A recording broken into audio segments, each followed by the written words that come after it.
నమస్తే, welcome to our channel. Chilakaluripet MLC Marri Rajasekhar తన MLC పదవికి రాజీనామా చేయడమే కాకుండా వైసీపీకి కూడా దూరం అవుతున్నట్లు చెప్పారు. త్వరలోనే టీడీపీలో చేరతానని కూడా స్పష్టం చేశారు. అయితే ఈ నేపథ్యంలో మాజీ మంత్రి విడుదల రజని ప్రెస్ మీట్ పెట్టి మరీ ఆయనను విమర్శిస్తున్నారు. ఆమె ఏం మాట్లాడుతున్నారు, అందులో వాస్తవం ఉందా, ఇవన్నీ కూడా తెలుసుకునే ప్రయత్నం చేద్దాం. దీన్ని పూర్తిగా విశ్లేషించడానికి మనతో పాటుగా ఉన్నారు పొలిటికల్ అనలిస్ట్ అశోక్ గారు. అశోక్ గారు నమస్తే. నమస్తే. అశోక్ గారు, మనం వైసీపీలో చూసుకున్నట్లయితుంటే వరుసగా ఒకరి తర్వాత ఒకరు పార్టీలు మారడం కానివ్వండి, లేదు అంటే వైసీపీకి గుడ్ బై చెప్పడం కానివ్వండి జరుగుతుంది. ఈ నేపథ్యంలో మర్రి రాజశేఖర్ కూడా ఈ లిస్ట్ లో చేరారు. ఈయన వెళ్తా కొన్ని కీలక వ్యాఖ్యలు అయితే చేశారు. వైసీపీ జగన్మోహన్ రెడ్డి వైఖరి వల్లే నేను పార్టీకి దూరం అవుతున్నానని, నాకు ఇక్కడ గౌరవం లేదు అని చెప్పి ఆయన మెయిన్ గా చెప్పింది. మరి దీన్ని బేస్ చేసుకుని విడుదల రజనీ గారు ప్రెస్ మీట్ పెట్టి ఆయనను విమర్శిస్తున్నారు. వైసీపీ పార్టీ ఎప్పుడు తనకు గౌరవం ఇచ్చిందని, ఓడినా సరే గౌరవం ఇచ్చిందని ఆమె అంటున్నారు. ఇందులో వాస్తవం ఉందా, లేదు అంటే ఆమె ఇప్పుడు ఇంత సడన్ గా ఈ ప్రెస్ మీట్ పెట్టడానికి కారణం ఏంటి?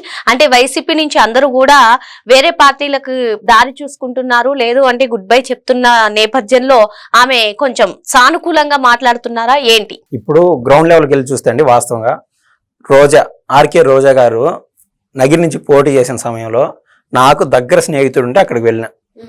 నేను ఏదైతే స్నేహితుడిని నేను చెప్తున్నానో ఆ ఊరికే వచ్చింది రోజా.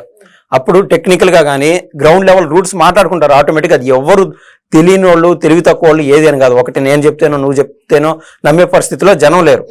సహజంగా అక్కడ సాక్షి చెప్తాను, ఈనాడు చెప్తాను. ఆ రోజున గ్రౌండ్ లెవెల్ ఏమైందంటే, నా దాంట్లో ఇంక చూపిమంటే నేను మొబైల్లో అన్ని వీడియోస్ చూపిస్తాను. ఆర్కే రోజా నేను వస్తే జనం అంతమంది వస్తారు, ఎంతమంది వస్తారని చెప్తా ఉంటుంది కదా. దరిదాపులో ఒక 30 మంది కూడా రాలా. ఒక్క చోట అక్కడి నుంచి వేరే చోటకి వెళ్ళేటప్పుడు ఆ ఊరికి రాకూడదు అని చెప్పి ముందుగానే, అంటే అక్కడ టీడీపీ వాళ్ళు కాదు, ఎస్సీలు ఎస్టీలు ఉన్నటువంటి కాలనీ అది, మా దగ్గరికి రావద్దు అంటే మాకు కనీసం రోడ్లు లేదు అని చెప్పి, అంటే అంత వ్యతిరేకత చూపించే అంత స్టేచర్ కూడా రోజాకి లేదు. అంటే నియోజకవర్గం స్థాయిలో వాళ్ళకి అర్థమైపోతుంది గ్రౌండ్ లెవెల్లో. ఇప్పుడు విడుదల రజనీకి సంబంధించి ఆవిడ ఈ మాత్రం మాట్లాడుతుందంటే, అటు జగన్మోహన్ రెడ్డిని ప్రసన్నం చేసుకోవడానికి కాదు, వాస్తవంగా అక్కడ వాళ్ళ రెస్పాన్సిబిలిటీ తప్పదు.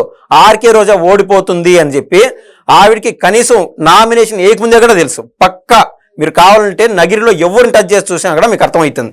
సో వాళ్ళకి ఆల్రెడీ క్లారిటీ. ఇప్పుడు విడుదల రజనీ బయటకు వచ్చి మాట్లాడితే అటు జగన్మోహన్ రెడ్డి ఇంప్రెస్ అవుతాడు, ఇది కాదు, తప్పని పరిస్థితిలో బాధ్యతగా మాట్లాడాల్సి వచ్చింది అక్కడ దాకా. కానీ మీరు చెప్పిన దాంట్లో ఒక్క కీలకమైన విమర్శ కూడా, మర్రి రాజశేఖర్ అట్లాంటోడు, లేకుండా అంటే గతంలో అవినీతి చేసినాడు అనే మాట ఒక్క మాట కూడా అనలా.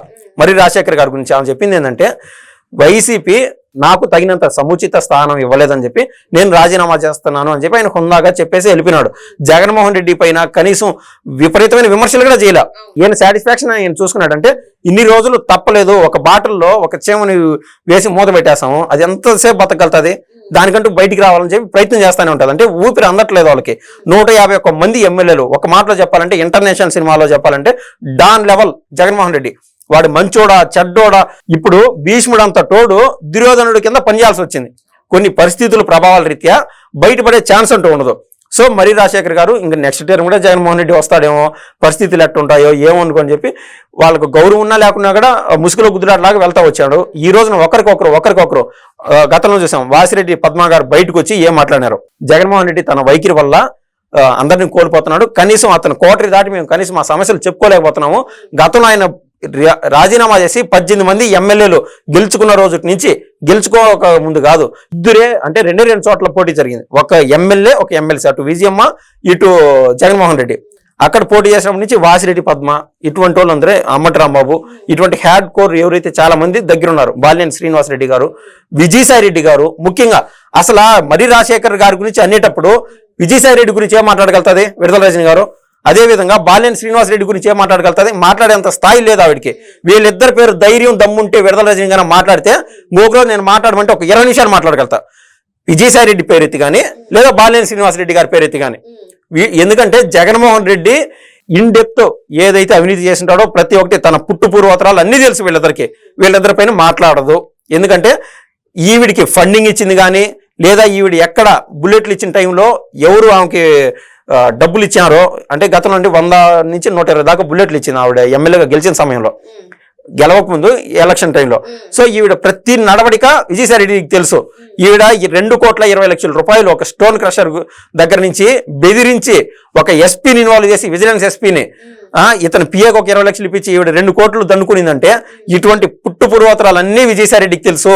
ఆవిడకి దమ్ము ధైర్యం ఉంటే విజయసాయిరెడ్డి పేరు ఎత్తి మాట్లాడాలి. సో ఇక్కడ మర్రి రాజశేఖర్ గారు స్వతహాగా తన స్వాభిమానంతో, వ్యక్తిగత బలంతో, ఒక ఎర్రంనాయుడు గారు కావచ్చు, గతంలో రామారావు గారు పార్టీ పెట్టినప్పుడు అండి ఎర్రంనాయుడు గారికి టికెట్ ఇచ్చారు. తర్వాత కొన్ని కారణాలు అయితే ఎర్రంనాయుడు గారికి టికెట్ ఇవ్వాల, ఇండిపెండెంట్ గా పోటీ చేసి గెలిచాడు. అంటే కొంతమంది వ్యక్తిత్వాలు ఆ విధంగా ఉంటాయి, అంటే సొంత బలం ఉంటుంది పార్టీలకు అతీతంగా. తర్వాత మళ్ళీ ఎర్రంనాయుడు అక్కడ మళ్ళీ టీడీపీలో జాయిన్ అవడం ఇదంతా వేరే విషయం కావచ్చు. సో అటువంటి కోవలకు చెందిన వ్యక్తే మర్రి రాజశేఖర్ గారు. 2004లో వ్యక్తిగతంగా ఇండిపెండెంట్ గా పోటీ చేసి మరీ గెలిచాడు మర్రి రాజశేఖర్ గారు. అటువంటి క్యాండిడేట్ ని దగ్గర హక్కును చేర్చుకోవాలని ఎవరైనా అనుకుంటారు.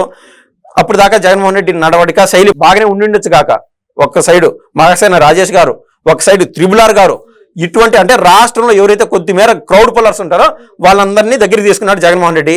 ఆయన స్వభావం బాగానే ఉంది. తర్వాత ఏమైంది, నేను సీఎం అయినాను అంటే సీఎం అంటే పెద్ద డాన్ అనుకొని ఒక్కరిగా దరిచారు నీల జగన్మోహన్ రెడ్డి. అటువంటి కోవలోనే కనీసం ఒక్క రోజుగా జగన్మోహన్ రెడ్డితో ఈయన మాట్లాడలేదంటే ఇంక అర్థం చేసుకోండి. 5 ఏళ్లలో ఒక ఎమ్మెల్సీ స్థాయి ఉండి కూడా జగన్మోహన్ రెడ్డితో మాట్లాడకపోయినా అంటే ఈయన ఇంకా ప్రజలతో ఏం మాట్లాడతాడో. ఒక ఎమ్మెల్యే ఒక ఎమ్మెల్సీతో మాట్లాడిన జగన్మోహన్ రెడ్డి సీఎం గా ఉండి ప్రజలకి ఏం ఇంపార్టెన్స్ ఇచ్చినట్లు. సో టైం వచ్చింది, ఈయనైతే రాజీనామా చేశాడు. ఇప్పుడు ఉన్నటువంటి ఎమ్మెల్సీలకి స్పీకరు మోసేష్ రాజు, ఆయన ఆల్రెడీ ఒక పోతులు సునీత గారు ఇంక 2-3 రాజీనామా చేసేట్టున్నారు. ఈయన దగ్గర రాజీనామా చేసినాడు, ఒక్క దగ్గర ఆమోదించలా, ఎందుకంటే అతను వైసీపీకి సంబంధించిన స్పీకర్ కాబట్టి. ఏంటండి అసలు వరుస రాజీనామాలు కానివ్వండి, వరుసగా పార్టీకి బై బై చెప్పడం కానివ్వండి, వీటిని ఎలా చూడాలి? అదే విధంగా పార్టీలో ఉన్నంతసేపు నోరు విప్పని ఎవరు కూడా పార్టీని దూరం అవుతున్న వేళ అందరూ కూడా నోరు విప్పి అన్ని చెప్తుంటారు. ఏంటి అసలు? ఇప్పుడు గతంలో కూడా నేను వ్యక్తిగతంగా అంటే ఒక 20% అనుకోండి, మొహమాటలు చెప్తున్నా, 20% అంటే టీడీపీ విధి విధానాలు ఉంటాయి కదా. ప్రతి ఒక్క పార్టీలోనూ మంచి చెడ్డ అన్ని ఉంటాయి. కానీ మిగిలిన పార్టీలతో పోలిస్తే ఈ టీడీపీ 20% మేలని నాకైతే అనిపిస్తుంది. గతంలో టీడీపీ నుంచి ఎమ్మెల్యేలని లాక్కున్నప్పుడు జగన్మోహన్ రెడ్డి ఒక వికటారాసం చేస్తాం, మా సైడ్కి మీ సైడ్ నుంచి 5 మంది ఎమ్మెల్యేలు కన్నా లాగిస్తే నీ పరిస్థితి ఏమవుతుంది బాబు అని నవ్వినాడు. ఆ రోజున బాబు గారు ఒక్కరే ఉన్నారు. ఆ రోజు ఆ మాట విన్న సమయంలో ఎంత బాధపడింటారు బాబు గారు. నిలువెత్తు నిలబడి మాట్లాడినాడు బాబు గారు. సో నేను ఇప్పుడు ఈ పరిస్థితులు ఎందుకు వచ్చాయంటే ఇంకా టర్మ్ 2027 వరకు ఉన్నది. ఆర్ కృష్ణయ్య గారికి కూడా 2027 వరకు ఉందండి టర్మ్ రాజ్యసభ ఎంపీ స్థానానికి సంబంధించి. అదేవిధంగా బీద మస్తాన్ గారికి, మోపిదేవి వెంకటరమణ గారికి రాజ్యసభ ఎంపీని వదులుకోవాలని ఎవరైనా అనుకుంటారా? దేశం లేకలో ఒక ప్రధానమంత్రి తర్వాత మినిస్ట్రీ తర్వాత Rajya Sabha MP is the 3rd grade I think. అంటే రాష్ట్రపతి ఉపరాష్ట్రపతి ఇవి కాకుండా మనం ఎన్నిక చేసుకున్న వాళ్ళలో వాళ్ళు వదులుకొని వస్తున్నారంటే జగన్మోహన్ రెడ్డి అక్కడ బీజేపీకి ఎదురుగా ఈ మాటలు మాట్లాడమని, లేదా వీళ్ళని విపరీతమైన పుష్ చేస్తాడు. అంటే పలానా వాళ్ళతో లాబింగ్ చేయమని చెప్పి ఈ టార్చర్ హింస మేము పడలేము అని అటు రాజ్యసభ ఎంపీలు కానీ ఇటు ఎమ్మెల్సీలు కానీ ఈ వీళ్ళు ఆ క్లారిటీ వచ్చేసింది. సో ఇతను ఏదైతే మనం ఈ నియోజకవర్గం గురించి చెప్తున్నాం, చిలకలూరుపేట నియోజకవర్గం గురించి, మరి రాజశేఖర్ గురించి, ఇక్కడ ప్రధానంగా 3-4 ఒక స్ట్రాంగ్ ప్రజల్లో ఒక ఫాలోయింగ్ ఉండే వాళ్ళు ఉన్నారండి. ఒకరు మర్రి రాజశేఖర్ గారు, ఇప్పుడున్నటువంటి ఎమ్మెల్యే పత్తిపాటి పుల్లారావు గారు కావచ్చు. గతంలో నీకు ఎమ్మెల్యే సీట్ ఇస్తాను అని చెప్పి 6 కోట్ల రూపాయలు దండుకునింది మల్లెల రాజేష్ గారు. ఎవరు? విడుదల రజని మల్లెల రాజేష్ గారికి నీకు పలానా ఎమ్మెల్యే టికెట్ ఇస్తామని 6 కోట్ల రూపాయలు తీసుకునేది. అది జగన్మోహన్ రెడ్డికి తెలియదు వాస్తవంగా అక్కడ, ఎందుకంటే అంటే లంచం రూపంలో. తర్వాత జగన్మోహన్ రెడ్డి టికెట్ ఇవ్వకపోగా ఇదంతా జరిగిపోయింది. ఆయన పోయి బయటకు వచ్చి ప్రజల్లోకి వచ్చి మాట్లాడడం ఇవన్నీ జరిగినాయి. సో చిలకలూరుపేట నియోజకవర్గంలో స్ట్రాంగ్ టీడీపీకి ఫ్యాన్ బేస్ ఉంది. వాళ్ళు ముఖ్యమైన నాయకులందరూ టీడీపీ సైడే ఉన్నారు. ఇప్పుడు జగన్మోహన్ రెడ్డి అంతో ఇంతో ఆవిడికి మేలు చేశాడని నేనైతే చెప్పగలుగుతా. విడుదల రజనీ గారికి గుంటూరుకు పంపించి గుంటూరు 2 టౌన్ నుంచి పోటీ చేయించాడు. ఇప్పుడు చిలకలూరుపేటలో అడుగుపెట్టే ధైర్యం కూడా విడుదల రజనీకి లేదు. ఎందుకంటే దగ్గరున్న సంవత్సరం 2 నెలల లోపు అటు sarpanch elections, MPP elections, MPTC elections ఇవి వచ్చినప్పుడు విడుదల రజని ఏ దిక్కు దండం పెట్టుకున్నా కూడా కనీసం ఒక్కరిగా గెలిచే పరిస్థితి ఉండదు. ఒకసారి జగన్మోహన్ రెడ్డి దగ్గరకు పోయి ముఖం చూపించే పరిస్థితి కూడా ఉండదు. పాపం బాధ ఏంటంటే విదేశాలకు వెళ్ళిపోదాం, అక్కడ పోయి జాబ్ చేసుకుందాం అని చెప్పి అనుకునేది. అంటే ఆవిడకి ఆల్రెడీ కంపెనీస్ ఉన్నాయి. పరిస్థితులన్నీ ఆల్రెడీ పైన కేసు రిజిస్టర్ అవడం, ఈ మూమెంట్ అంతా 5 ఏళ్ల వరకు ఆవిడికి చిత్రహింసలను ప్రజా కోర్టులో ఖచ్చితంగా అనుభవించక తప్పదు. ఓకే అండి, మరి మొత్తానికి విడుదల రజనీకి జైలు శిక్ష తప్పదని చెప్పి అశోక్ గారు అంటున్నారు. నమస్తే. థ్యాంక్స్ అండి.